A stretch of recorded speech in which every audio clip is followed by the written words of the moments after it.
biasanya kalau melakukan itu karena duniawi, ibadah karena duniawi, karena kan dunia sementara ya selamanya. Iya benar. Apa yang kita dikasih memang saya ngerasain begitu, dikasih memang sama Allah, tapi sementara juga karena kan memang buat dunia. Pinter ini.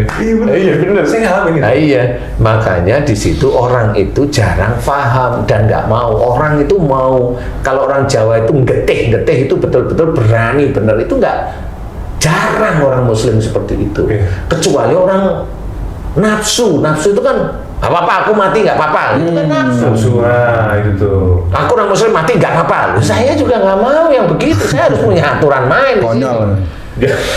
Kan begitu loh, mati itu untuk apa kamu itu ibadah belum selesai kok maunya mati. Kan biar syahid loh, syahid itu bukan seperti itu. Syahid itu punya dasar dalil yang kuat untuk menjadi syahid. Serba terselubung ya Ustaz ya? Iya, ngelakuin segala sesuatu terus bener-bener hati-hati. Iya memang harus hati-hati lah, itu kan sifatnya Allah, kehati-hatian itu. Ya, saya pernah ngalamin posisi itu, dapat materi, cuma nggak tahu kemana itu Ustaz. Tahu nggak? Kamu Ke tempat saya. Itu tuh kayak, saya mikir mungkin begini, setelah kesini-sini, akhirnya saya, alhamdulillah deh, sedulur-sedulur, saya menemukan jawabannya bersama guru saya Ustaz Danu. Itu saya sempat nanya waktu sama istri, ngobrol lah. Waktu itu secara karir memang saya lagi berada di saya katakan di puncak lah Ustaz. Karir di puncak, kerjaan memang wah alhamdulillah. Ini jalan, sinetron jalan, offer, semuanya itu sesuai dengan apa yang saya niatkan. Ketika memang saya sholat tuh untuk supaya Allah melancarkan. Iya emang begitu. Rata-rata begitu. Iya. Saya baca saya zikir, ya Ustaz ya. Kemudian saya sedekah. Sedekah itu saya bener-bener nggak lihat sedekah Supaya lancar. Tapi ada di balik sedekah itu kan. ada memang bener supaya ini panjang, supaya Lancar. angkat semua Ya, gitu lain dengan cara itu. Akhirnya memang betul kok, betul Ustaz. Bener-bener Allah tuh kasih tuh selama 3 tahunan lah ya, itu saya bikin apa diterima, jadi bikin ini. Nah, mulai di 2017 juga apa yang saya dapatkan itu Selesai. Jadi kayak apa ya, mau ini kejual Pak Ustaz, mau mobil kejual, rumah hampir kan gitu. Padahal di saat yang bersamaan saya masih ada kontrak dengan salah satu iklan, saya masih tur, uangnya masih jalan, tapi uang itu tuh nggak tahu karena nafsu aja sih, punya ini, beli ini, tanpa ada pertimbangan, tanpa saya tahu manfaatnya, beli gitu loh Ustaz. Karena mungkin ya nafsu duniawi tadi. Makanya saya diskusi sama istri, kita simpel gini aja lihatnya, dunia sementara, akhirat selama-lamanya. Kalau kita berpikir untuk dunia, ya sementara. Begitu pula ketika di dunia kan gitu. Berarti caranya nggak ada cara lain, berarti kalau begitu adalah ya kerjain yang wajib sama yang sunnahnya. Nah itu sudah tidak ada jalan. Karena kalau kita sudah kan buat ini hilang itu. Entah mungkin hartanya yang terlihat, atau kebahagiaan, atau hatinya, atau perilakunya jadi aneh gitu Ustaz. Berarti sesuatu yang mengenakkan itu bisa menjadi ujian juga. Kira-kira Pak Ustaz. Kan ujian. Gitu. Kan ujian. Semua kehidupan dunia ini ujian. Itu bukan yang enggak enak aja gitu. Enggak lah, yang bilang enggak enak itu ujian kan hanya orang. Itu coba tanya ayam itu enak apa enggak enak, ujian enggak? Dia jawab ujian kok. Ya. Ayam kan nggak ngerti maksudnya enak nggak enak itu nggak ngerti maksudnya. Jadi tetap aja kalau manusia itu yang bisa bilang enak dan tidak enak itu hanya manusia. Manusia itu hanya yang nikmat itu pasti banyak lupa. Kalau yang tidak enak itu banyak ingat. Ingat bahwa ini nggak enak, sehingga dia sujud pada Allah Ta'ala bagi yang muslim, meminta-minta ke ustadz, meminta-minta ke kiai, minta amalan biar rezekinya lancar, minta amalan biar bukan amalan, sebenarnya amalan bukan bacaan, amalan. Amalan itu ya perilaku itu. Lah, si kiai atau si ustadz itu tidak pernah melihat buntut orang yang minta dia amalan itu orangnya kayak apa. Itu dia, betul. Saya kan nggak pernah. Coba tanyain itu. Iya, betul. Para ustadz atau kiai yang sering memberikan, tanyain. Lah Allah itu kan menyusun kalau dia kayak Mas Bobi. Kalau dia itu orang biasa, kemudian di puncak, habis orang itu ini si ustadz atau kiainya itu nggak pernah tahu belakangnya itu apa. Bener. Yakin nih amalan itu bisa, nggak bisa loh. Allah kok mau diatur sama dia? Gitu loh. Enggak seperti itu. Allah itu punya para malaikat yang mau memberikan atau mau menghilangkan rezekinya. Iya. Itu Allah punya semuanya di situ. Mau dia itu rezeki dihilangkan lewat apa? Lewat sakit di rumah sakit dan sebagainya. Bisa Allah lewat seperti itu. Iya. Nah, itu ujian. Nah, orang itu tidak melihat nih si ustadz nih tidak melihat belakang dia dulu yang dia kerjain itu apa. Lihat pas lagi upnya tukar. Iya, dan lupa nih banyak para ustadz yang lupa dia dikerjain sama orang yang minta amalan tadi. Maksudnya dikerjain maksudnya? Nah, biar nyenengin nafsunya dia toh. Gimana coba? Sama seperti umpamanya pejabat meminta si ustadz datang, ustadznya munduk-munduk, pejabatnya mah teng gini aja. Kenapa teng? Nah, pejabatnya merasa yang bayar ustadznya. Iya benar. Doain saya biar saya itu bisa jadi bupati, doain saya biar jadi wali kota. Iya begitu itu. Loh, saya nggak mau yang begitu. Kenapa? Enggak. Dia harus memahami tataran dari Allah Ta'ala. Ustadz itu bukan hanya kasih amplop terus diem seneng. Loh, dakwah itu nggak cuma masalah amplop. Dakwah itu ya semua yang undang kita pun harus kita dakwahi. Jujur, Pak Ustadz. Iya, harus jujur. Gitu. Nah, inilah yang akhirnya orang nggak tahu nih si ustadz ini minta amal kasih. Padahal hanya untuk nyenengin nafsunya duniawi loh. Itu kan nafsu duniawi pengen seneng. Ini ustadz tahu nggak dia? Tahu. Sebenarnya tahu, tapi dia kan biar dibilang dia itu ustadz top, ya akhirnya ngasih lah amalan. Tuh, anak saya jadi anggota sekarang. Itu kan dulu saya kasih ini. Ya, kan gitu. Kan begitu rata-rata. Bener Ustaz. Kan begitu, iya kan? Ya, kalau saya nih, yang saya cerita tadi, masalah sedekah dan lain sebagainya, orang yang artinya yang mengajarkan saya itu mengalami hal yang sama dengan saya juga. sama. Jadi akhirnya saya sama istri itu sama-sama melihat, oh iya, berarti memang tidak ada lagi memang benar-benar menjalankan sesuatu itu harus karena Allah. Iya, karena kita Allah. perbaiki sunnahnya, belajar pelan-pelan ya gitu Pak Ustadz. Kayak tahajudnya, duhanya, benar-benar karena Allah, mohon ampun aja. Dengan cara itu lillahi ta'ala, ya mudah-mudahan Allah memudahkan. Iya, amin. Nah, itu yang benar. Karena kita mencoba berjalan di relnya Allah. Benar, Pak. Yang ngasih rezeki itu Allah, bukan kita itu nyuruh Allah sebenarnya. Iya. Kalau kita itu sedekah niatnya karena pingin kaya, itu kan nyuruh Allah sebenarnya. Ya Allah, saya udah baca Waqiah 30 kali. Masa sih nggak dapet lah. Ya kan? Satu BMW doang sih. Itu mau begitu, Pak Ustadz. Saya tuh begitu. Lah, kalau saya kan beda. Kalau amalan ya nggak bisa seperti itu. Nah, akhirnya orang itu tidak mau mengakui bahwa dia itu salah. Iya. Itu dari musibah, itu dari dia, nggak mau mengakui. Sebenarnya paling ringan sebenarnya. Nah, dari tadi loh Mas, ini yang musibah dari salah atau ini ujian, dia nggak ngerti. Karena apa? Karena pemahaman tentang ayat-ayat Quran dan hadis Nabi itu memang nggak pas, nggak ngerti. Iya. Karena nggak ngerti, jadi mana ujian, mana musibah, dia nggak ngerti. Taunya itu ujian, ya. Musibah itu ujian, ya. Saya jawab. Karena musibah itu bagian dari ujian. Kalau begini bisa nggak Pak Ustadz? Ketika seseorang sudah melihat segala sesuatu yang terjadi kepada dirinya, itu disebabkan oleh buah tangannya sendiri.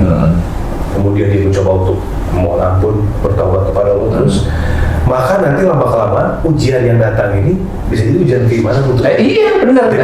Jadi step berbeda, iya. Tahapan gitu ya. Ada tahapan. Ini dulu, baru ke sini. Iya.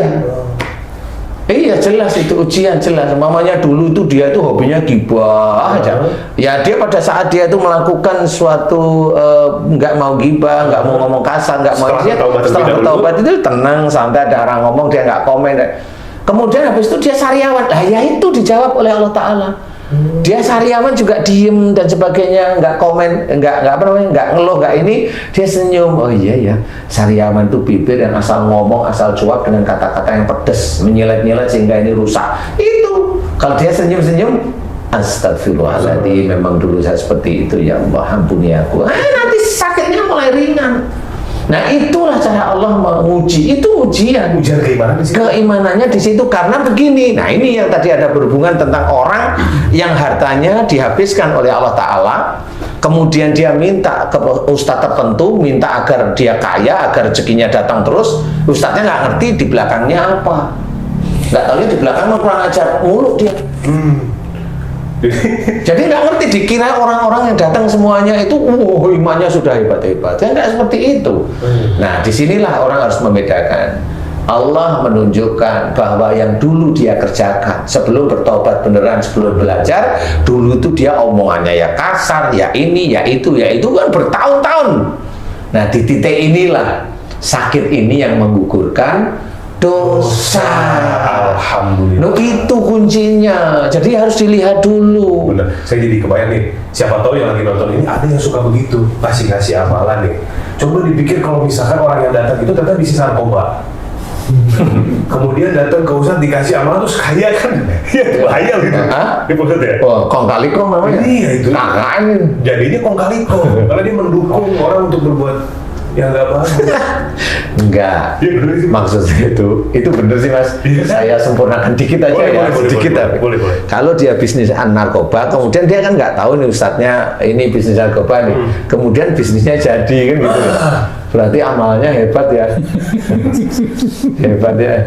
Amalan Jadi untuk Allah itu perbuatan bisa dikajalin dengan yang seperti itu. Iya ya. Itu gimana tuh Pak Ustadz? Nggak tahu saya nggak pernah begitu-begituan. Gimana? Tapi kan gini, maksudnya ada aja kan yang Allah izinkan untuk seperti itu kan Pak Ustadz? Ya nyuri Ada, bilang bismillah. tapi kan gitu. Apa? Nyuri bilang bismillah. Bismillah. Iya kayak gitu kan, Nuri. Mau patung. Udah itu pakai sholat lagi kan. Iya, nyuri atau kerjaan di kontraktor nyuri. Udah kong kali kong sama teman-temannya. Nah, wah ini bisa diambil nih ya. Udah bismillah mudah-mudahan dapat rezeki kita. Habis itu yuk kita sholat berjamaah. Gimana coba? Ya mirip-mirip lah itu ya. Lah bukan mirip, gila itu kalau saya bilang. Gila nggak sadar itu. Lah jelas dia itu nyuri. Ya nyuri nih. Ini yang ini bisa kita ambil ini. Itu kan nyuri itu dah. Wah, kita berdoa bismillah mudah-mudahan Allah mengabulkan. Itu kan gila namanya. Udah gitu, udah duhur, yuk kita sholat berjamaah. Loh itu gimana coba? Mendurhakai Allah. Jadi nyatu semua ya Ustadz ya? Lah iya. Satu dalam. Dan itu banyak kasus yang seperti Banyak itu sekali. Mas. Nah disinilah harus kita sadari adalah pemahaman dulu. Ayat per ayat itu dipahami. Kayak tadi, dan aku memberikan siksa kecil di dunia sebelum siksa besar di akhirat. Belakang ayat tersebut agar mereka kembali ke jalan yang benar. Ini kan sudah dijelaskan, berarti orang yang disiksa oleh Allah Ta'ala di dunia itu adalah orang yang sakit. Siapapun orangnya, mau Islam kayak, mau non-Muslim kayak, itu sakit itu sebenarnya Allah memberikan di titik itu. Sebelum dia nanti di akhirat, berarti orang sakit itu nanti menurut ayat Allah ini pasti masuk neraka. Itu harus difikirkan. Berarti ada dosa di situ. Berarti ayat ini berhubungan dengan tidak akan tidak apa wa ma asabakum min musibatin fa bima kasabat aydikum tadi, bahwa musibah itu diberikan oleh Allah Ta'ala kepada manusia atas perilaku dia, salahnya dia. Ini menyatu, ayat yang satu dengan yang lain pasti akan menyatu, berhubungan.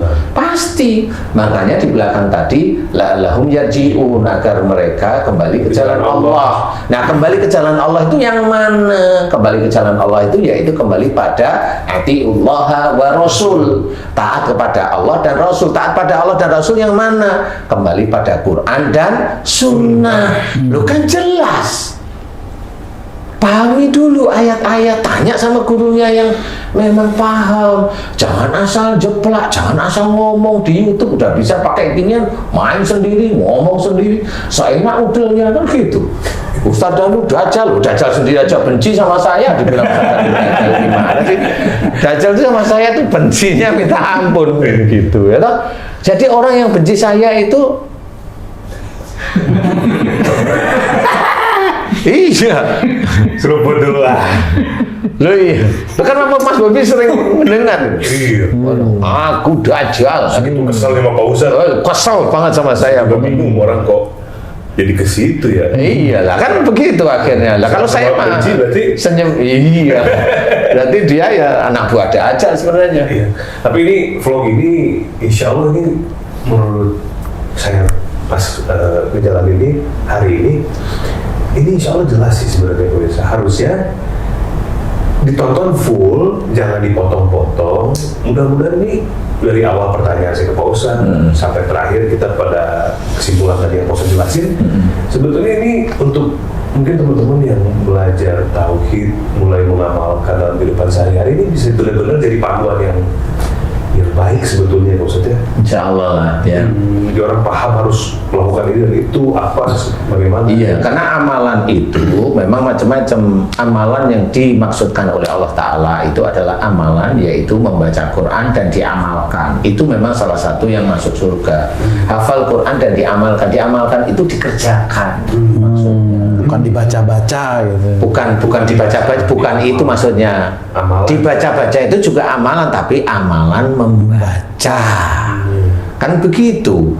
Jadi yang diamalkan, membaca Quran atau hafal Quran dan diamalkan, namanya diamalkan itu kan sudah jelas bahwa itu harus dikerjakan. Dilaksanakan. Membaca Quran, hafal, ada sholat, suruh mengerjakan. Ada puasa, suruh berpuasa. Suruh sedekah, suruh sedekah. Ada ayat yang lain, sedekah harus karena Allah. Loh kan gitu sudah. Amalkan karena Allah. Gitu. Jadi jangan dipolitisir menurut saya. Loh habis itu besok di akhirat kayak gitu. Kita hidup itu untuk di akhirat, bukan untuk di dunia. Nah disinilah sebenarnya amalan itu adalah dikerjakan. Jadi bukan hanya cuma diamalkan dalam bentuk bacaan. Kalau dalam bentuk bacaan kita harus paham bahwa kalau Quran itu Hudalil muttaqin, jelas petunjuk orang-orang yang bertakwa. Itu kan sudah jelas petunjuk, berarti Quran itu isinya petunjuk rata-rata. Petunjuk itu harus dikerjakan. Benar. Kan gitu, cara buka kulkas ada, apa belum pernah lihat kulkas atau cara mau belum pernah punya mobil, cara mau naik nyetir mobil. Kan ada buku panduan. Ya, dibaca kan gitu. Betul ya? Pengetahuannya dapat. Nah, kalau mau diamalkan kan bukan ini dibaca terus mobilnya buka pintu sendiri terus jalan, kan nggak seperti itu. Kuncinya. Ya pakai kuncinya gimana? Iya, starter. Kemudian Mobil baru zaman sekarang ada kunci, tapi nggak ada lubangnya. Hah? Tekan dia, starter. Itu kan juga harus dipelajari. Tapi memang itu mobil itu mengacu pada dilarang menikah di umur di bawah 16 tahun gitu. Kemana sih kan? Intervensi. Iya. Itu sama kayak orang mau saya katakan juga sama ya. Iya. Baca belok kanan, gali di sini, tapi diem. Lah iya, mana bisa dapat gitu ya sama. Jadi janganlah seperti itu gitu loh. Janganlah. Al-Quran itu ya untuk kita sebetulnya. Iya untuk kita, untuk yang membaca dulu sebenarnya. Membaca dulu. Bukan untuk mau nyalain orang lain. Loh, belum tentu loh kita itu membaca Quran itu ngerti artinya walaupun sudah baca tafsirnya. Loh bener serius. Coba itu satu aja dulu, wa ma asabakum min musibatin fa bima kasabat aydikum. Belakangnya ada wa yafu an katsir. Itu aja nanti nggak nyambung loh ngertiin satu dengan yang lain itu. Itu bisa nggak nyambung loh ngertiinnya. Yang satu itu adalah musibah itu dari perilakumu sendiri, yang satu lagi adalah Allah memaafkan banyak kesalahan. Yang mana coba? Berarti orang terkena musibah itu dimaafkan oleh Allah Ta'ala. Bisa ngomong begitu kok orang itu? Bisa. Ada yang diajarkan tuh yang begitu itu. Musibah dimaafin sama Allah. Dimaafin sama Allah Ta'ala. Nah, karena apa? Yang enak itu Yang paling enak kan begitu. Yang paling enak itu. Yang paling enak. Iya kan? Simpel lah, Sesimpel itu. Karena apa? Emang itu harus berpikir.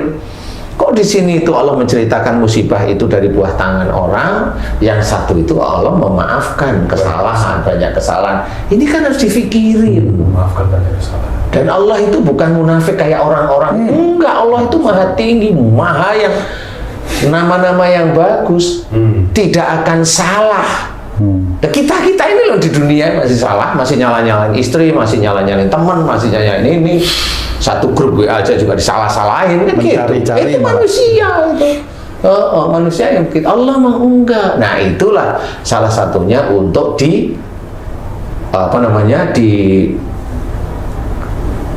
ditafsirkan istilahnya. Apa ini maksud Allah yang seperti ini, sehingga itu nanti bisa manfaat untuk orang lain. Kan begitu, untuk orang lain. Nah, kalau mamanya, oh Ustadz ini anak saya ini nggak bisa jalan, ditabrak sepeda motor dari belakang, itu ngatiin gimana ya Pak? Oh ini memang takdirnya begitu. Iya.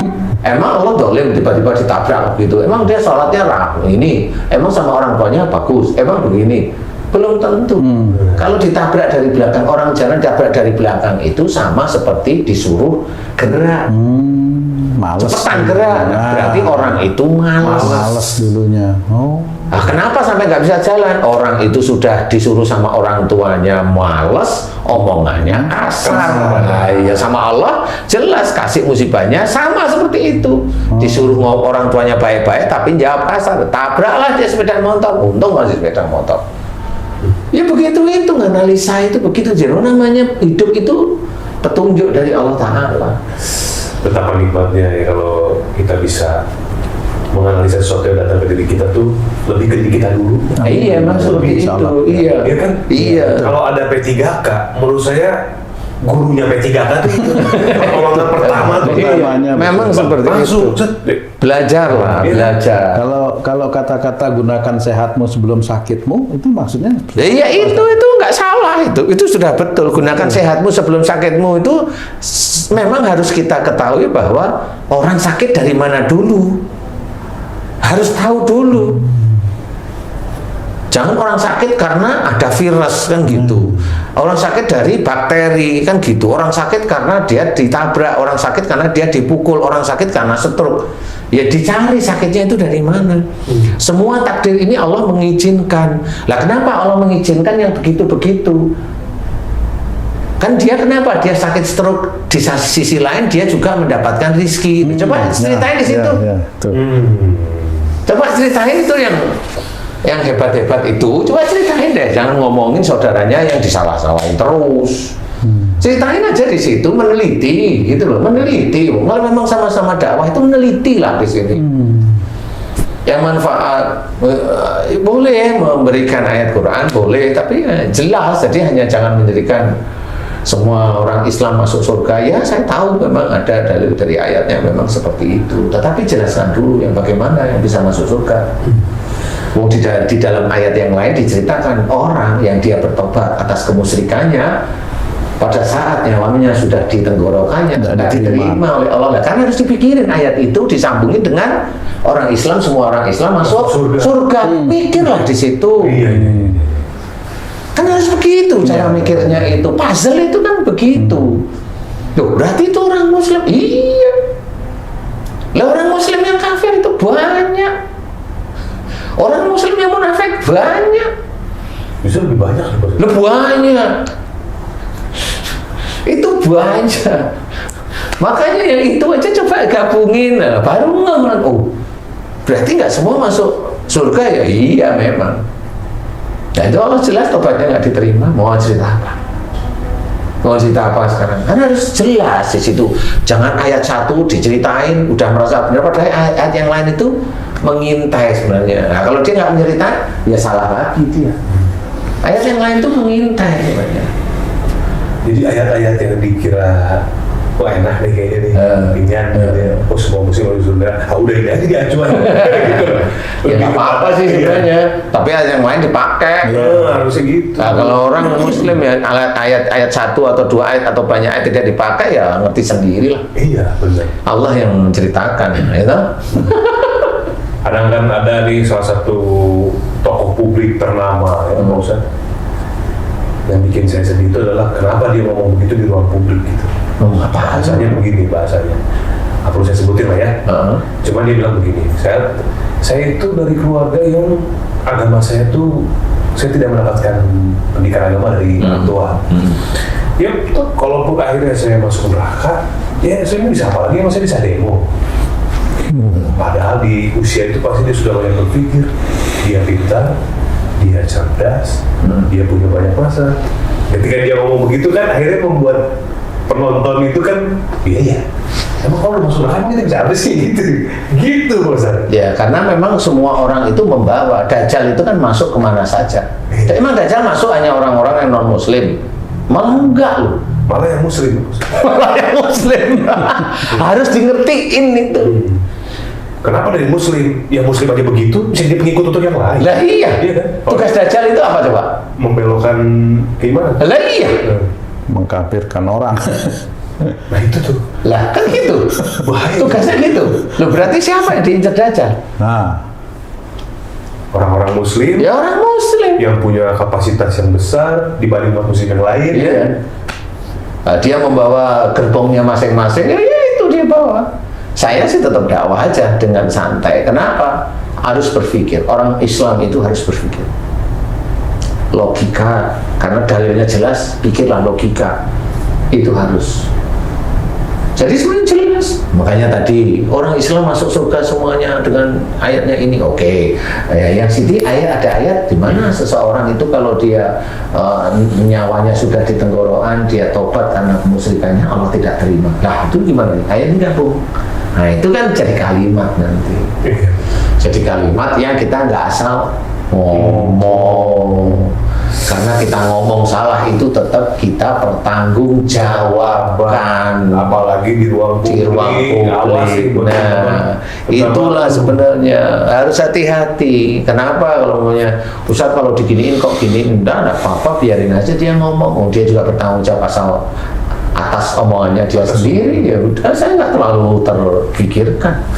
Yang penting saya berikan ini yang terbaik, yang saya diizinkan oleh Allah Ta'ala mengetahui, dan saya berikan yang terbaik. Kan begitu.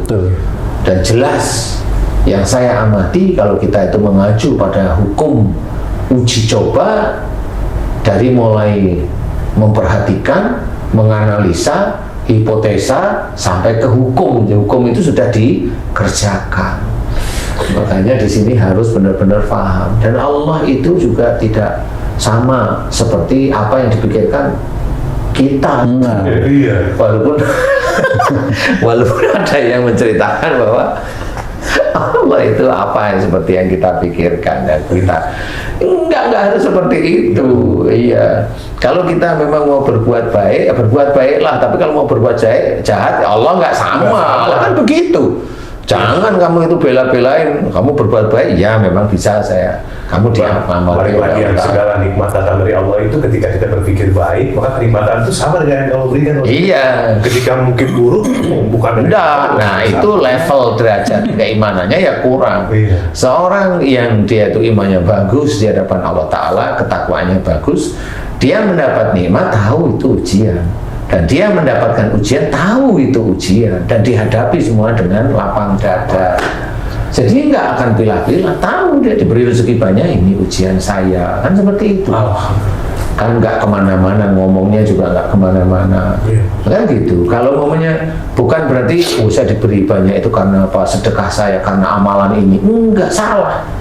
Wa ma asabaka min hasanatin fa minallah, itu sudah dijelaskan dalam Quran. Dan nikmat yang engkau terima itu dari sisi Allah. Jadi kita nggak boleh mengingkari. Jadi jangan merasa nikmat yang kita terima karena kerja keras saya. Itu kafe raya. Iya kafe raya. Menuhankan Ya, menuhankan diri sendiri, menuhankan otaknya. Oh itu saya bangun ini dulu, saya ini lu ngapain? Nggak usah, biasa. Tapi orang kan nggak kuat, nggak ngomong begitu itu nggak kuat. Anak saya pandai karena saya menyekolahkan di sini, istri saya itu solehah karena dulu saya begini-begini nyuruh istri saya. Enggak usah seperti itu. Nah itu namanya mau menonjolkan diri. Orang Indonesia, orang Cina, orang Afrika, orang Arab pun sama namanya menonjolkan diri ya seperti itu.